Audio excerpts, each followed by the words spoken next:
Përshëndetje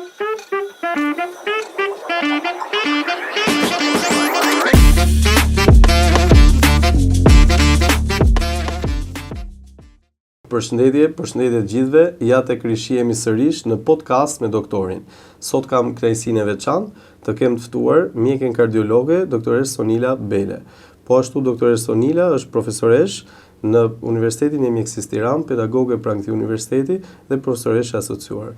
Përshëndetje profesoresha, faleminderit që keni pranuar ftesën tonë. Përshëndetje, Gendi, kënaqësi që të jemi bashkë. Në podcast me doktorin sigurisht kam pas kënaqësinë të kem shumë kolegë, shumë mjek, shumë profesor të mi dhe kemi ndarë momente shumë të rëndësishme. Dhe një ndër fushat që absolutisht është interesante është një fushë që ka gjithmonë kërkesë nga shikuesit për të ndarë eksperjenca dhe rastesh dhe kardiologjia. Ju jeni mjeke kardiologe me një eksperiencë të gjatë dhe me një numër shumë të madh të rastesh klinike që keni kaluar në jetën tuaj. Kështu që unë mezi pres që të diskutojmë dhe të flasim mbi eksperiencën tuaj klinike dhe gjithçka që keni kaluar.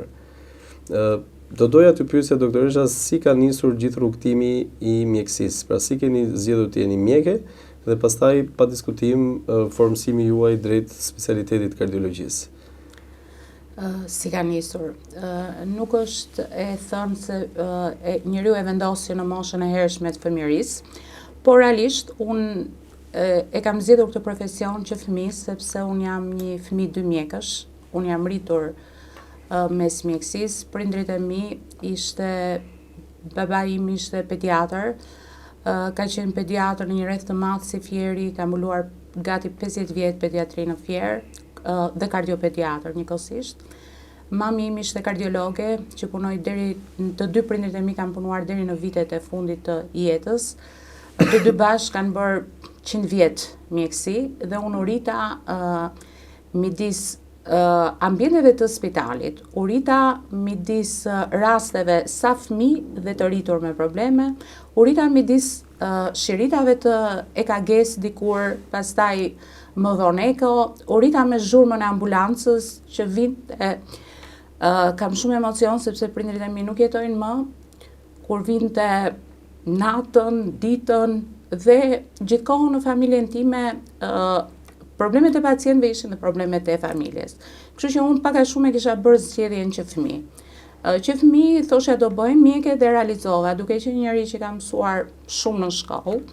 E bëra pak a shumë zgjedhjen që në vitet e gjimnazit, mbarova fakultetin e mjekësisë dhe po ashtu thosha po do bëjmë kardiologe, por ndofta pata një kështu thyerje në kohën kur bënim ciklin e obstetrisë ginekologjisë, e cila më pëlqente jashtëzakonisht, dhe ndofta nuk qej fare rasti zgjedhja ime për të vendosur si konsulente kardiologe shumë vite, pranë dy materniteteve të Tiranës, sepse doja shumë dhe kardiologjinë, por e kisha shumë të dashur të obstetrik ginekologjinë. Dhe prandaj që është shumë vite në një pozicion shumë të veçantë, shumë special, me raste jo të lehta, sepse në shumicën e kohës ti merresh me njerëz të cilët kanë shumë probleme, janë gra relativisht të reja, me probleme kardiake, që vinin nga gjithë Shqipëria, dikur i mbulonin vetëm dy maternitetet e Tiranës, më vonë u ndanë për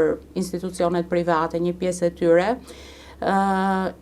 Pacientet të cilat relativisht vinin nga çdo cep i Shqipërisë, pacientet të cilat o ishin të operuara nga zemra dhe tonin me domosdoshmëri të bënin nëna, përmbani me vete shumë probleme sociale në një vend si joni. Pacientet të cilat nuk ishin operuar, po prap e kërkonin me domosdoshmëri që të bëheshin nëna. Pacientet të cilat sëmureshin gjatë shtatzanisë ndërlikoheshin me një kardiomiopati peripartale, nuk e dinin fare. Pacientet që bënin probleme të ndryshme, një aritmi, sigurisht nga njëherë mbi dëmtime strukturore që kishte pasur zemra, po që as ishin diagnostikuar. Ashtu sikurse edhe një grup pacientesh të ginekologjisë, gra në moshë jo fare të re, të cilët u nënshtroheshin interventeve ginekologjike dhe shpeshherë ndërlikoheshin gjatë ecurisë së tyre në ginekologji. Sa herë në bie të flasim në fakt me nënat e reja, të cilat pyesin, dhe pyetja më klasike për maternitetet është a duhet lindim në shtet apo do duhet të shkojmë diku në institucion publik. Unë personalisht përgjigjen që ju jap është nuk ka asnjëherë gjë më të rëndësishme se sa të mentosh atë komplikacione që ty shkon mendja fare në fillim. Dhe sidomos në fushën kardiake, pa diskutim që është pjesë e komplikacioneve që ndodhin gjatë një procesi lindje apo gjatë mbikëqyrjes së një shtatzanie, dhe jam i bindur që rastet që keni hasur, sidomos në konsulencë në të dy maternitetet, janë shumë të mëdha, të pafundme. Janë raste. Sa vite karrierë janë në tërësi? Unë fillova menjëherë mbas specializimit, janë shumë vite, që nga viti 2000 unë kam qenë konsulentja vetëm e kardiologe për të dy maternitetet, pa fund raste dhe raste problematike. Që 25 vite është gati 25 vite në karrierë. Por 25 vite.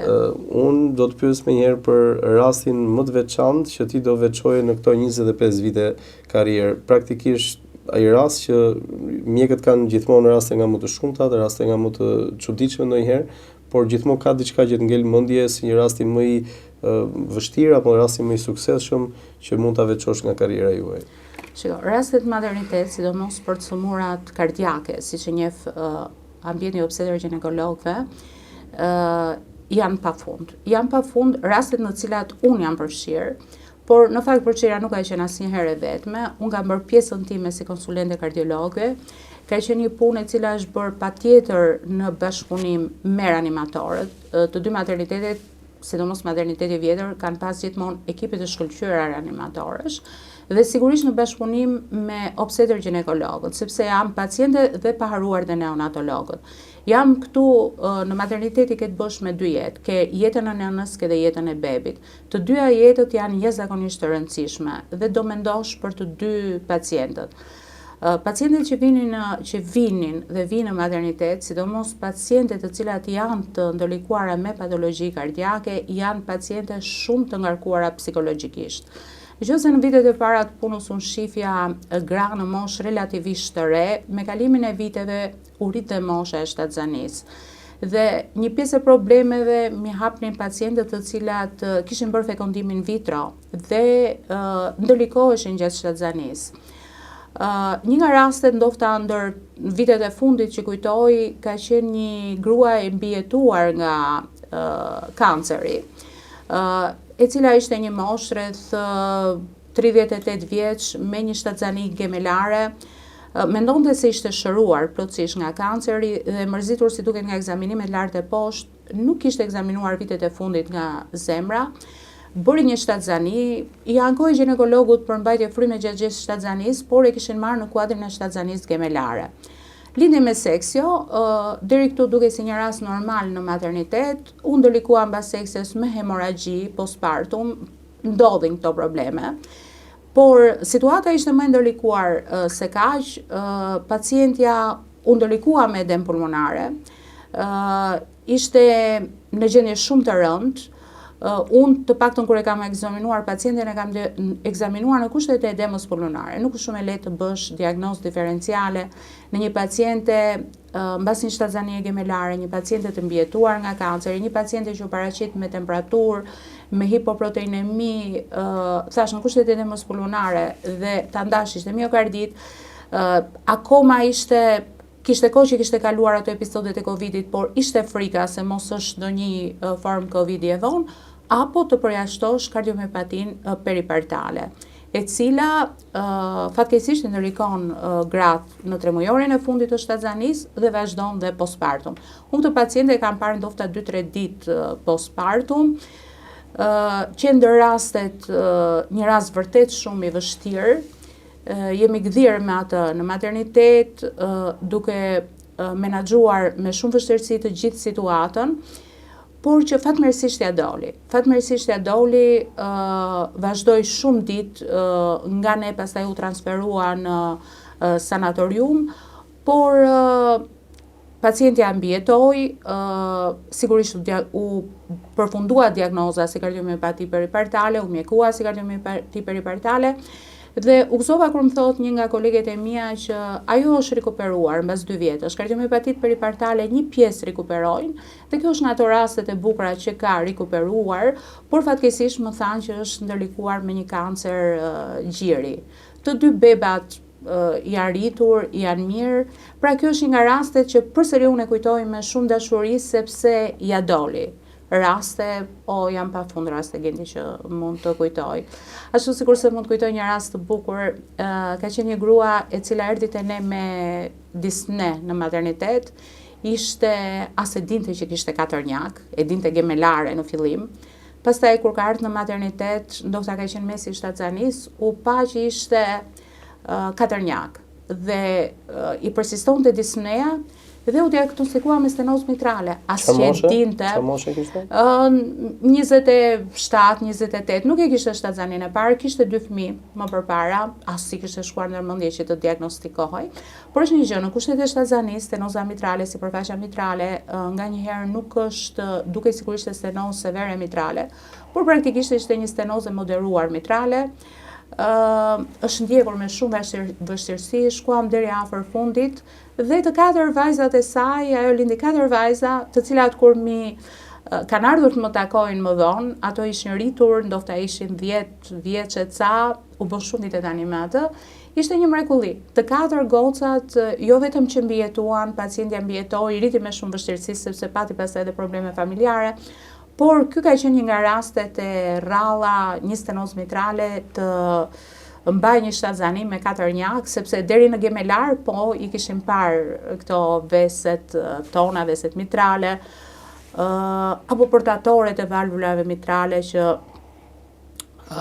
valvula mekanike në përgjithësi, jo vetëm mitraleve, është nganjëherë shumë e vështirë ti menaxhosh gjatë shtatzanisë, sepse ato duhen antikoaguluar.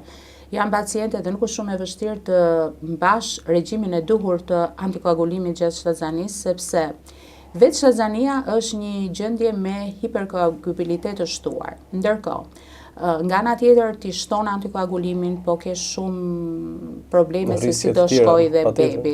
Ndërkohë janë pacientë të cilët janë në terapinë mbajtëse që kanë të përcaktuar nga kardiologu. Dhe duhet të jesh shumë i kujdesshëm të mbash ekuilibrat. Janë pacientë që përdorin beta bllokues, janë pacientë që përdorin diuretik, të çekuilibrohen flukset uteroplacentar. Të gjitha ndikojnë te mirëqenia dhe mirëritja e bebit. Dhe nuk është shumë e lehtë shpeshherë menaxhimi i këtyre pacientëve, jo vetëm për ne. Ky është një nga rastet e vështira që ndodh edhe në botë. Apo pacientet të cilat problemi tjetër i këtyre pacientëve është që vërtet krijohet një ide që do lindi në një kohë të caktuar të shtatzanisë, jo gjithmonë e arrin atë termin, fundin e lumtur.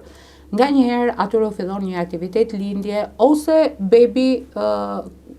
bebat në përgjithësi kanë vonesëritjes fetale apo bëjnë hipotrofi fetale, i detyruar ta ndërpresë shtatzanin.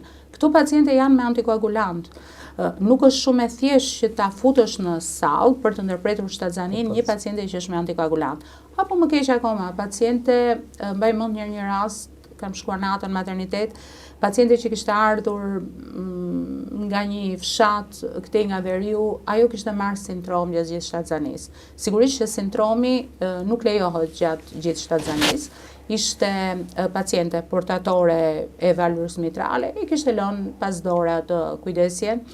Dhe kur na erdhi me aktivitet lindje me një bebi i cili paraqiste shenjat e vuajtjes fetale, duhet të futeshim, ta ndërprisnim, po si mund ta ndërprisje, duhet patjetër ta shprehej nga sindromi. Dhe vendimarrja për këtë lloj pacienti është vërtet shumë e vështirë. Shumë e vështirë sepse ke 2 jetë. Ke nënën, por ke dhe bebin. Do që të marrësh maksimumin për të 2. E kemi zgjidhur ndofta të nesmen me shumë dilema, me frikën a kemi arritur ta shprehim si duhet nga sindromi. Unë kisha hallin e pacientes, reanimatorët, bashkë me reanimatorët, kolegët e mi kishin hallin që shikoj e fusim në sallë, sa në siguroni që s'do bëjmë hemoragji. Ndërkohë, neonati kishte hallin që nxirreni bebin sa më shpejt, sepse ky beb po vuan dhe a do ta fitojmë apo jo. Por fatmirësisht ja dolëm. E kujtoj atë paciente që iku me bebin në shtëpi. Ashtu sikur se ka ndodhur, fatmirësisht nuk kanë qenë shpeshta. Ka pas dhe gra të cilat janë mjekuar, kanë vazhduar terapinë mbajtëse. Duhet thënë e vërtet që ndofta jo gjithmonë pacientët tona kanë kulturën e duhur mjekësore për të bërë atë ndjekjen adekuate. Shpeshherë i kalojnë etapat. Sidomos pacientët të cilat janë të sëmura nga zemra, janë të mërzitur nga konsultat e shpeshta, kanë probleme me ambientin ku kanë shkuar, ku janë martuar, nuk duan ta pranojnë që janë sëmura nga zemra, anashkalojnë konsultat, mendojnë që janë hodhën, anashkalojnë marrjen e medikamenteve. Dhe kur vjen ajo periudha e fundit të shtatzanisë, dhe ne ndodhemi para dilemash të mëdha. Ashtu sikurse përdorimi me teprici diuretive në shtatzani mund të bëj, duke dëmtuar këto flukset uteroplacentare, mund të bëj dhe fetomorto, dhe pacientja se di fare, mendon që është normal. Këtë do të pyesja, doktoresha, domethënë në eksperiencën tuaj, në karrierën tuaj, a ka patur raste të cilat nuk kanë shkuar siç duhet për shkak të gjithë këtyre arsyeve që ne po themi, edhe ndonjëherë për shkak të një ardhje të vonuar në spital, sepse ne dimë që jo gjithmonë, sidomos në rrethe, është në nivelin e dur, qoftë pjesa e shërbimit, por qoftë pjesa e ndjekjes në mënyrë të korrekte nga ana edhe pacientit, e të vizitave normale që duhet kryej. Keni pasur një situatë ku jeni përballur me situata që nuk kanë shkuar siç duhet? Shiko, çdo mjek do gënjente të thoshte që çdo pacient shkon perfekt. Në punën tonë ka raste të cilat shkojnë shumë mirë, ka raste, ndodhen dhe raste kur ne mërzitemi dhe qajmë bashkë me pacientin. Sepse pjesa njerëzore e çdo mjeku është një pjesë shumë e rëndësishme dhe jo për mbaj mend në kaq vite eksperiencë, vetëm një paciente mbaj mend që unë praktikisht e gjeta në kushte demos pulmonare, më kanë të rritur natën te materniteti vjetër. Pacientja ishte një stenozë mitrale severe, e ndërlikuar me insuficiencë kardiake, nuk ishte rekomanduar sigurisht një shtatzani. Këto lloj raste që janë subjekte të cilat duhet të intervenohen, pastaj të mendojnë nëse është e mundur për një shtatzani. Pacientja nuk e kishte as fëmijën e parë, nuk e kisha ndjekur gjatë shtatzanisë, më mend që kanë shkuar në orën 3 natës, ka qenë një rast te materniteti i ri, e gjeta pacientën në kushtet e edemos pulmonare, të ndërlikuar tash me insuficiencë kardiake, me gjithë ndihmën që u dha, pacientja nuk doli nga gjendja, nuk arriti të zgjidhej as bebi dhe as të jetonte nëna. Ky është rasti i cili më ngeli shumë vite në memorie. Por shumë raste të tjera pacientet jo vetëm që ja kanë dalë, kanë ardhur për herë të parë, kanë ardhur për herë të dytë, pavarësisht nga patologjia kardiake që kanë pasur. Ashtu sikurse gjithmonë për këto paciente unë kujtoj problemet sociale që mbartin. Për shembull kujtoj një çift, ata ishin një çift, nuk po them zonën nga ishin, sepse nuk dua të ndaj për asnjë pjesë të Shqipërisë. Por vajza ishte operuar nga zemra në fëmijëri. E dinte vetëm bashorti. U bën me fëmijë, ecën mirë deri në fund të shtatzanisë dhe erdhi fundi që ne duhet ta ndërprisnim shtatzanin. Pacientja ishte shtruar në maternitet dhe nëna e pacientes vjen më thotë që jo, unë nuk dua që vajza ime ta ndërpresi shtatzanin sepse njerëzit e vajzës, njerëzit e burrit nuk e din fare që vajza është operuar nga zemra. I thash, mua kjo më duket absurde, sepse ne është e rëndësishme të shpëtojmë dhe bebin dhe vajzën. Prindërit e saj sigurisht që e kuptuan, por prindërit e bashortit jo. As bashorti. Të mendosh në këto vite që një çift ndahet se familjarët e tij nuk pranojnë që zonja e shtëpisë është operuar nga zemra dhe vërtet ata u ndan. Është një nga rastet që më ka ngelur aq kohë në memorie, kujtoj lotët e asaj pacientes dhe të nënës saj. Dhe atë djalin i cili iku pa kthyer kokën, dhe ajo iku me vajzën nga materniteti, them drejtën nuk e di çfarë u bë më vonë, sepse atë e ndiqte kardiologu rrethit, iku me fëmijë, iku në gjendje shumë mirë, po iku me një breng shumë të madhe nga ana emocionale. Në psikiatri e themi shpesh që një pjesë e rëndësishme problematikave që hasim në shoqëri sot vin nga ato që ne i themi problematike e shëndetit mendor, në fakt është një problematikë sociale që vjen nga arsimimi, që vjen nga kultura, që vjen nga ekspozimi që ka në ambiente të caktuara, që në fakt përfundon në tilla drama, se kjo është një dramë që nuk bën sens, domethënë të kesh vëmendjen tek fëmia që ti sjellte, ndërkohë ti e hedh gjithë vëmendjen tek është operuar apo jo nga zemra, është përteqje sharakes. është dhe ke shumë keqardhje, ke shumë keqardhje në aspektin njerëzor, ke shumë keqardhje në aspektin profesional, ti përpiqesh të bësh maksimumin, nuk mund të shkëputesh nga aspekti njerëzor, por nuk mund të dalësh dhe të thuash familjarëve, shiko se kjo nuk është e smur nga zemra, shiko se kjo nuk do një kujdes të veçantë, sepse një problem tjetër me këto lloj paciente, në një pjesë të rasteve je i detyruar që të ndërpresësh gjithënien. Sigurisht që gjithënia është një nga gjërat më të mira që ndodh mbas lindjes, por nganjëherë medikamentet tona nuk janë gjithmonë të kompaktibël, të përshtatshëm me qumshin e gjirit dhe sa më rëndë gjendja e pacientes, ti vendosi ta ndërpresësh gjithënien. Edhe ky është nga vendimet shumë të vështira që më është dashur ta marr nëpër vite me paciente të ndërlikuara, të cilat kanë qenë të detyruar të marrin terapi të caktuara. Vendim shpeshherë i vështirë, sepse në momentin që pacientja lind, është shumë i gëzuar ai momenti kur bëhet me beb, është një nga ndjesitë më të bukura për këto nëna, por që ti je i detyruar që ta ndërpresësh duke mbatur dhe rrisjet e ndërprerjes, por megjithatë në gamën e problemeve që kanë paraqitur paciente të ndryshme kardiake gjatë këtyre viteve, them që kjo nuk është nga gjërat domosdoshmërisht që duhet kujtuar. Një problem tjetër me këto paciente është kur ndërlikohesh me preeklamsi dhe nuk janë të rralla rastet.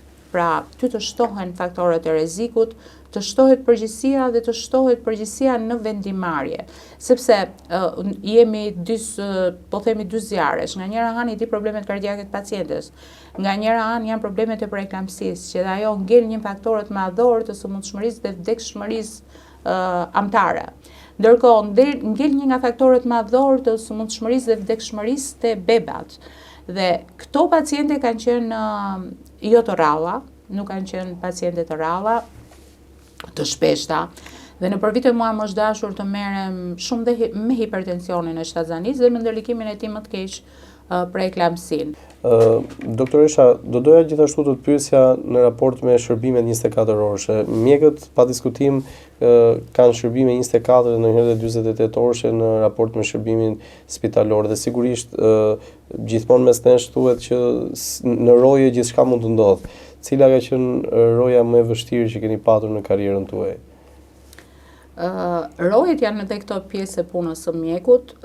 Unë vitet e para të punës vazhdova të bëja rojen në qendrat spitalore universitare. Pastaj në shumë vite, duke qenë se isha on call me 2 maternitete të shkëputa, por nga rojet pafund mund kujtosh gjëra të mira me gëzimin e sidomos në kardiologji që i ketë papriturat, nëse maternitet kisha tjetër lloj pacientësh, në kardiologji ke pacientët e mirëfill kardiak.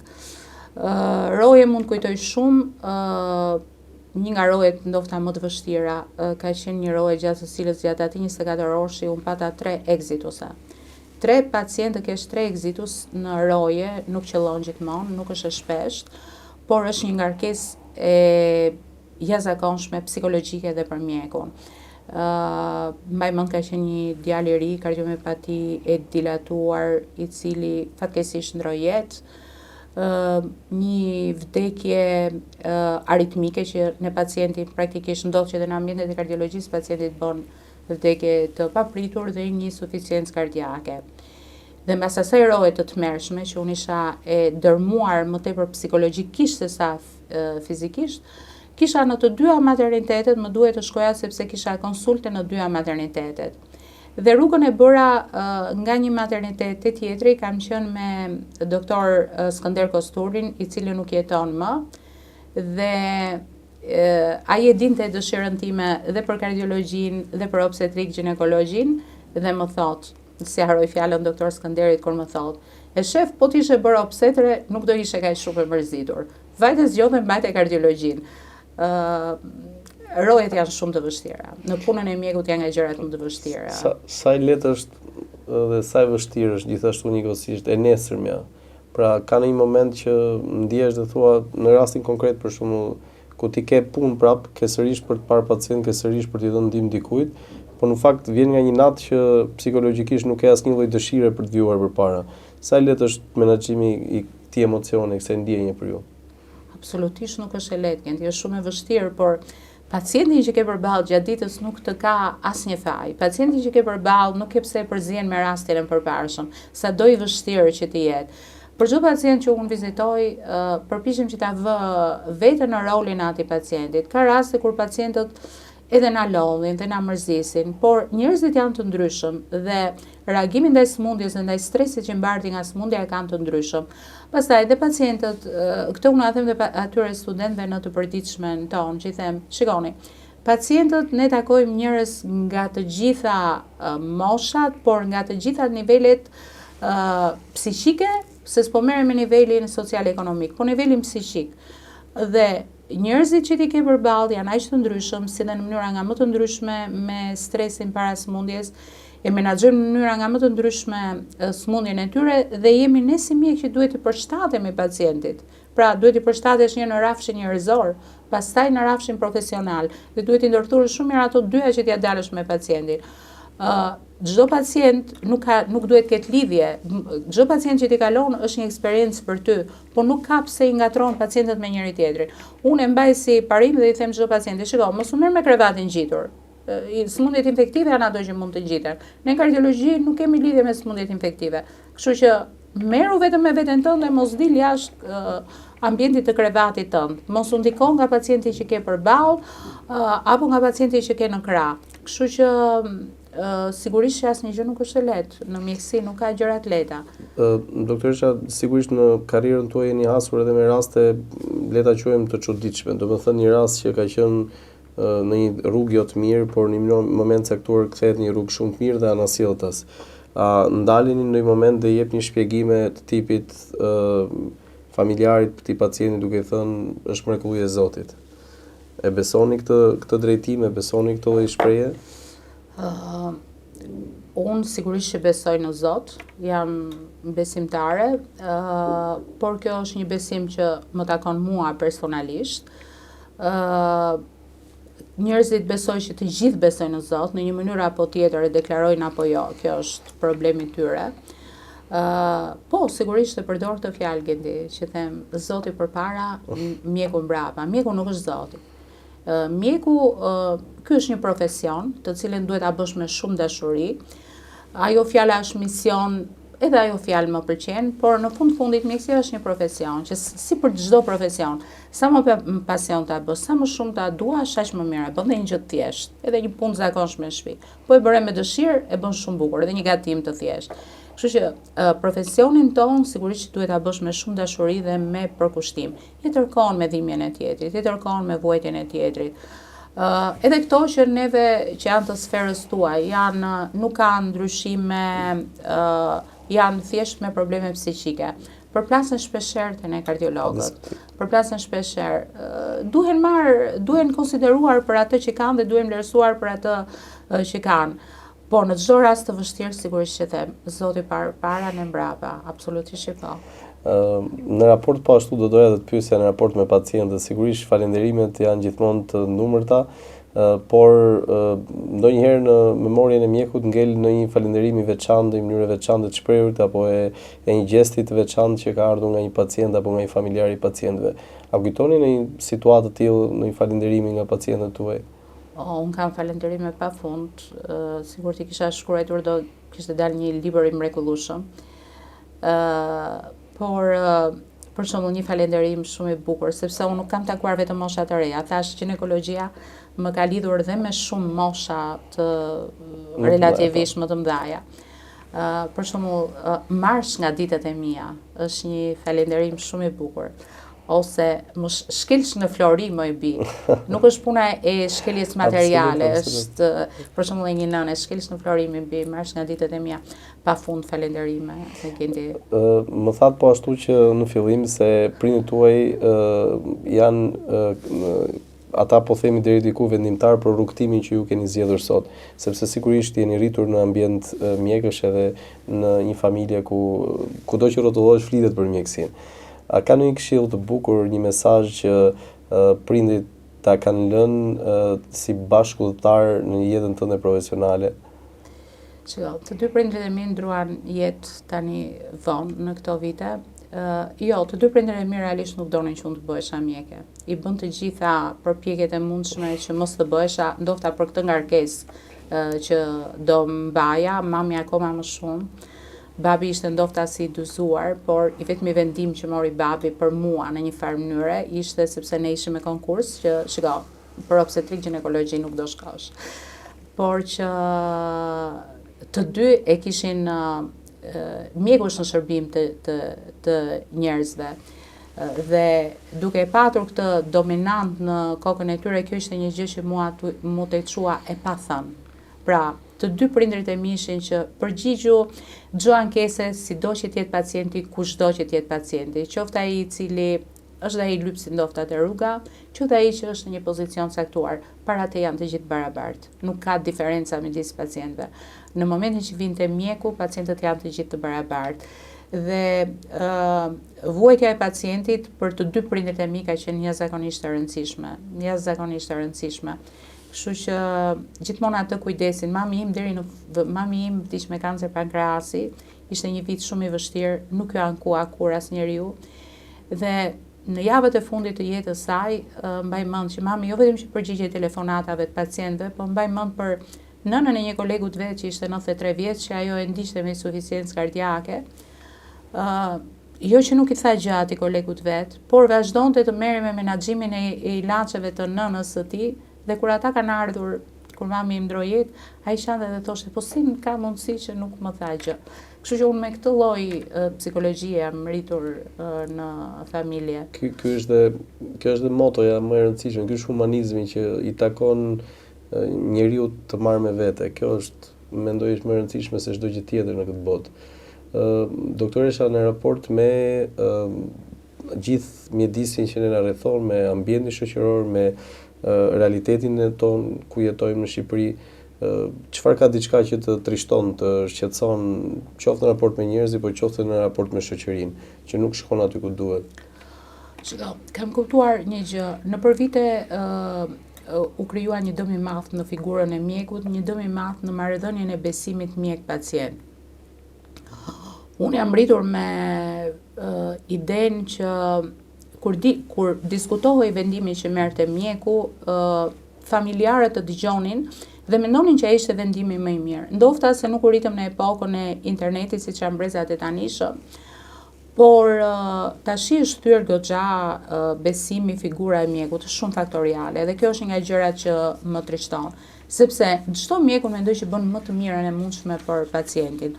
Dhe çdo vendim që merr mjeku, mendoj që është vendimi që ai përpiqet t'japë më të mirën nga ana profesionale.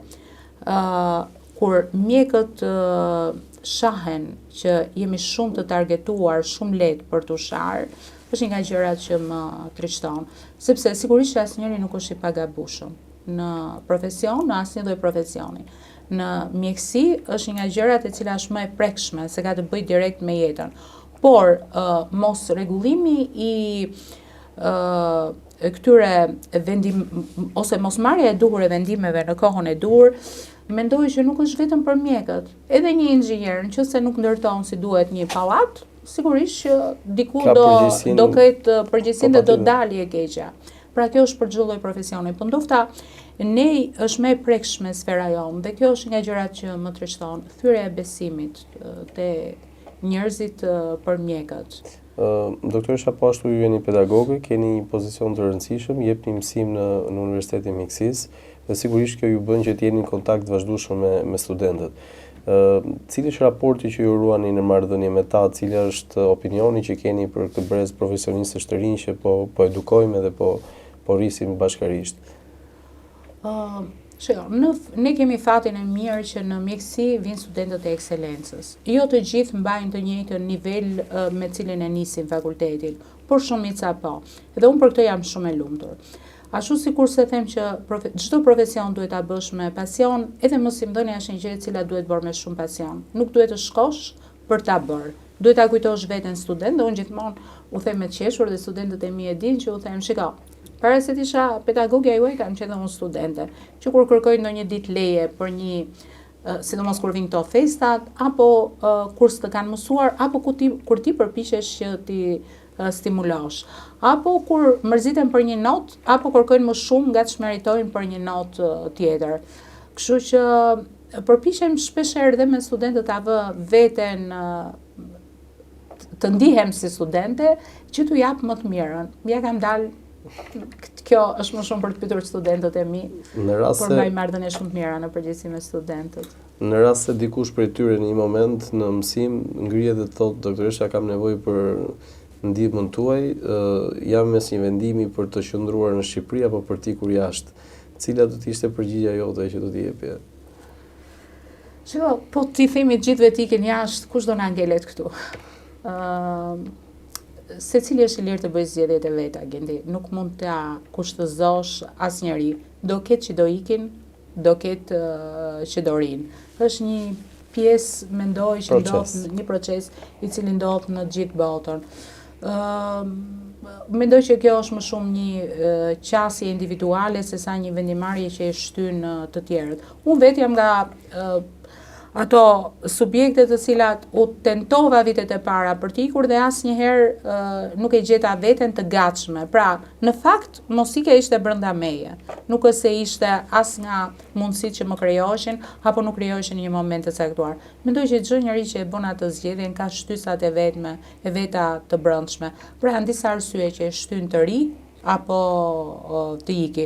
Por nuk jam as me atë idenë që ta nxjim gjithçka këtu. Absolutisht. Ne këtu jetojmë, këtu lindëm, këtu rritëm, do ngelen plot njerëz që do jenë në këtë vend, ashtu sikurse do ketë njerëz që do ikin. E gjejnë veten apo jo, duhet të vihesh në dy pozicione që t'japësh përgjigjen e duhur. Unë jam një mjeke e cila kam jetuar këtu, jam formuar këtu, vazhdoj të jetoj këtu. Kështu që normal që do shkojë drejt kësaj përgjigje. Por jo duke mos i kundërshtuar dhe ata që vendosin. Ndofta ka njerëz që duan të marrin një informacion dhe do ishte shumë mirë për të thelluar njohuritë e tyre, pastaj vendimarrja është e tyre kthehen apo jo. Gjithmonë ka hapësira. Doktoresha, punë në raport me kohën, si mjekët janë të shpërndarë në shumë vende dhe në gjithë kohën gjithmonë e merr familja dhe vetja, pjesa personale. Si është raporti juaj me kohën? Kjo është me kalimin e viteve është gjë që të mungon ka më shumë. Pastaj me kohën dhe me telefonin, se kemi dhe telefonin pjesë të ditës që angazhohet më shumë ti. Koha është ajo e cila na mungon më shumë. Kam kuptuar që nëse me kalimin e viteve ti gjen ca gjëra ose nuk të hyn më në punë ca gjëra tjera, koha që të duhet është pjesa që të mungon më shumë. Mua çdo ditë më duket sikur kam më pak kohë. Më pak kohë për të bërë këtë apo për të bërë atë. Dhe ditët ikin pa e kuptuar. Telefoni është një nga gjërat që si për gjithë njerëzit, po dhe për ne është bërë një pjesë e pa ndalshme e jona. Dhe me telefon në dorë vetëm në dush nuk po shkojmë diti. Se mbajmend në një konsult materniteti, unë ndërkohë më kishin marrë, unë isha futur në dush, nuk di sa telefonata janë bërë dhe mbajmend që ai drejtori më kërkonte dhe më thoshte, "Po ku ishe?" I thash, "Po në dush, nuk lahem me telefon." Qëlloj që një gjysmë nuk jam me telefon. Kjo lidhja me telefonin është e tmerrshme, po është e domosdoshme. Nuk e domosdoshme. Nuk e se çfarë bën, nuk del dot ndryshe nga të tjerët. Doktoresha, një pyetje tjetër që doja të bëja dhe ka më shumë të rëndësishme është mjekët pa diskutim që nuk pensionojnë kurrë, ju thatë rastin e prindërve tuaj dhe është i pa diskutueshëm. Çfarë do doje që të lije pas ose si do doje që njerëzit të shpreheshin për ju në momenti që përmbyllet cikli i karrierës mjekësore? Shiko, e para mua më duket shumë larg për veten time ajo përmbyllja. Unë pata përvojën e dy prindërve të mi që respekti që kishin njerëzit, që unë nëse e kisha ndjer, e kisha ditur, e kuptova në atë kohë mbasi humba të dy prindrit, është një nga gjërat më të vyera që ti lë, sepse emri që të lëm prindrit nuk është një gjë që e zgjedh. Ashtu sikurse emri ti mendon dhe emrin që ti përpiqesh ndoshta për emrin që lë vet. Por kjo është mirë që secili të kujtohet për mirë. Pra, gjatë gjithë jetës është mirë që të bëjmë gjëra të mira dhe pastaj është vepra ajo që flet dhe puna që ti ke bërë që ajo të ngelet. Por para se të mendojmë çfarë duhet lëmë mbrapa, është ajo që bëjmë më të përditshme. Pra të përpiqemi të bëjmë më të mirë. Jo e thënë kështu si klishe, e thënë teorike, por në profesionin që jemi ne, në pozicionin që jemi ne, sigurisht që duhet bërë maksimumi, qoftë me njerëzit, qoftë me studentët, sepse ato studentë nesër do t'i kesh koleg. Dhe për secilën lëndë që jep secili nga ne, duhet japim maksimumin, qoftë në rafshin pedagogjik, qoftë në rafshin njerëzor, sepse për studentët ne jemi dhe figura pedagogësh, po jemi dhe figura mjekësh. Dhe ata duhet ta kuptojnë dhe marrëdhënien mjek-pacient dhe marrëdhënien mjek-student, sepse janë në një periudhë në cilën marrin atë pjesën e rrugtimit të tyre ose nisin rrugtimin e tyre. E thën ndryshe, praktikisht modeli më i mirë jemi vetë ne në raport me ata që ne na rrethojnë. Doktoresha, ne del nga dalë kemi afër të fundit të emisionit. Unë në traditën e këtij emisioni gjithmonë e përmbyllu me një pyetje shumë të rëndësishme, se cili do të ishte mesazhi që ju doni të lini nga ky emision drejtuar të rinjve në tërësi të vendit tonë, praktikisht asaj shtrese se atij kontingjenti që nesër do të jetë edhe e ardhmja në të gjitha fushat pa diskutim. Ato që bëjnë ta bëjnë me shumë dashuri dhe përkushtim. Çfarëdo qoftë të bëhen mjek, në qoftë se nuk e duan mjeksin, le ta lënë nëse nuk e duan, por nëse e duan duhet ta bëjnë me shumë përkushtim. Mjekësia, çdo mjek është njëkohësisht dhe student të jetën e vet. Ndryshe nuk mund t'ja dalësh. Dhe pjesa që unë prapu a them dhe studentëve dhe që gjithmonë a them kolegëve, gjithmonë është pjesa e bashkëpunimit. Në momentin që ti nuk bashkëpunon me kolegët, në momentin me kolegët brenda një specialiteti dhe me kolegët e specialiteteve të tjera, e ke humbur pacientin, sepse pacienti nuk vjen me një patologji, ose ajo patologji është e ndarë nga patologjitë e tjera. Kështu që unë them përkushtimi, bashkëpunimi dhe updatimi i përditshëm dhe i përhershëm i mjekut, sepse mjekësia evolon aq shumë dhe nëse ti nuk je i updatuar, pra ti je studenti i përjetshëm, nuk mund t'ja dalësh në këtë botë e cila ndryshon për ditë. Dhe fundit dhe më e rëndësishmja, duke mbajtur gjithmonë besimin në Zot, duke marrë gjërat e mira. Pastaj je aplikues, këto janë gjëra personale, por them që besimi se të drejton drejt më të mirës. Është shtyllë e rëndësishme. Doktoresha, të falenderoj shumë për intervistën, të falenderoj që ndamë së bashku eksperiencën tuaj, mendimet tuaja të vyra në raport me profesionin tuaj dhe jo vetëm. Faleminderit. Dhe unë ju falenderoj dhe ju uroj përzemërsisht gëzuar festat. Faleminderit. Duke ju falenderuar të gjithëve për vëmendjen tuaj, do të shihemi si çdo të mërkurë në ora 19 në podcast me doktorin. Faleminderit.